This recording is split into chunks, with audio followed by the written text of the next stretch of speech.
ভালো লাগলো অনুপমবাবুর এগিয়ে গিয়ে বিপদে পড়া মানুষের পাশে দাঁড়িয়ে সাহায্যের প্রবণতা দেখে। সেদিন ফেরার সময় আশা করেছিলাম অনুপমবাবুর সাথে ফিরব, স্টেশনে বসে গল্প করব, চা খাবো, কিন্তু না, উনি আসতে পারেননি। ছাত্র পড়ানোয় ব্যস্ত ছিলেন বলে সেই শেষ। আর কখনো তমালিদের বাড়িতে যাওয়া হয়নি। মাঝে মধ্যে হঠাৎ করে অনুপমবাবুর মুখটা চোখের সামনে ভেসে উঠলেও তার সাথে দেখা হয়নি। ইচ্ছা থাকলেও লজ্জায় তমালির কাছে অনুপমবাবুর ফোন নাম্বারটা যেমন চাইতে পারিনি, তেমনি জিজ্ঞেস করাও হয়নি অনুপমবাবুর চাকরি পেয়েছেন কিনা। অনেক সময় অনেক মানুষ উল্লেখযোগ্য ঘটনা ছাড়াই তাদের নিজেদের ব্যবহারে অন্যের মনে জায়গা করে নেয়। অনুপমবাবুর সাথে দেখা হয়েছে দুবার। কথাবার্তা যাই হোক না কেন, এমন কিছু হয়নি যেটা মনে রাখার মতো। অথচ হঠাৎ হঠাৎ করে তার মুখটা আমার মনের মাঝে উকি দেয়। কারণ কি নিজেই জানি না, তবে হ্যাঁ, অনুপমবাবুকে দেখে তার সাথে আলাপ করে ভালো লেগেছিল। কিন্তু এই ভালো লাগার প্রেম ভালোবাসা কিন্তু এক না।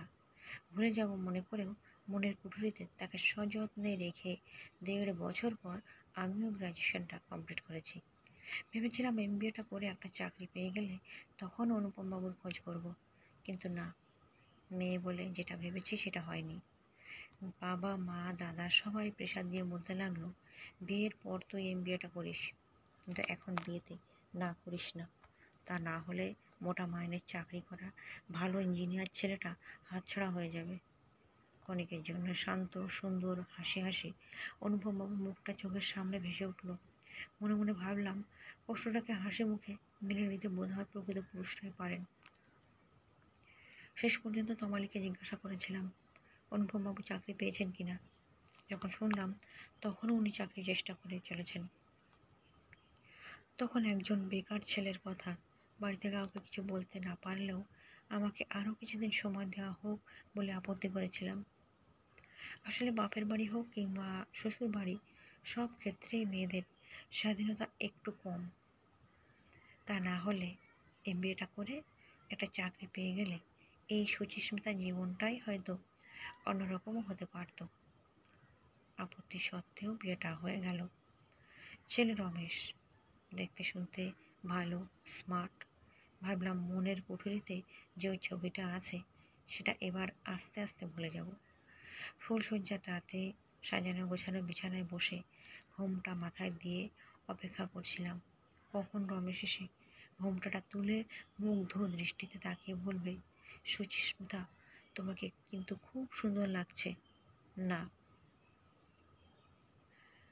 আমি ভুল চিন্তা করে বসেছিলাম।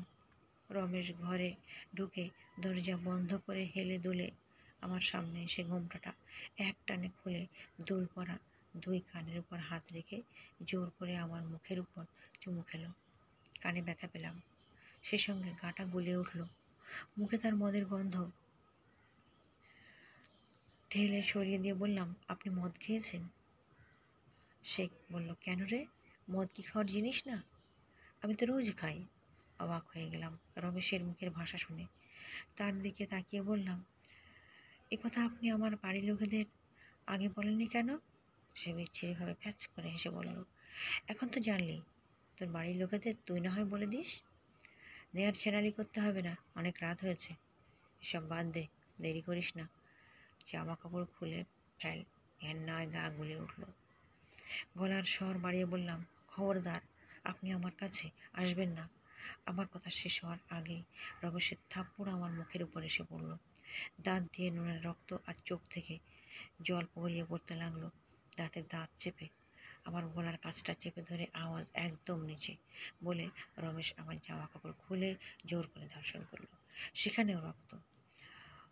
রমেশ তার দেহের খিদে মিটিয়ে আমার পাশে নিশ্চিন্তে ঘুমাচ্ছে। রক্তাক্ত আমি বাড়ির লোকেদের কাছে শোনা বেশি মাইনে পাওয়া ভালো ছেলে এই বিকৃত রূপ, ভয়ঙ্কর রূপ দেখে নিশ্চুপ হয়ে মনের ব্যথা শরীরের যন্ত্রণা সহ্য করতে করতে ভেবে নিলাম, প্রথম রাতে যে তুই তুকারি করে গায়ে হাত তুলে মানসিক ও শারীরিক যন্ত্রণা দিতে পারে, তার সাথে বাকি জীবনটা থাকা যাবে না। পরের পর্ব দেখুন আর লাইক দিয়ে চ্যানেলটিকে সাবস্ক্রাইব করে নিন। ধন্যবাদ।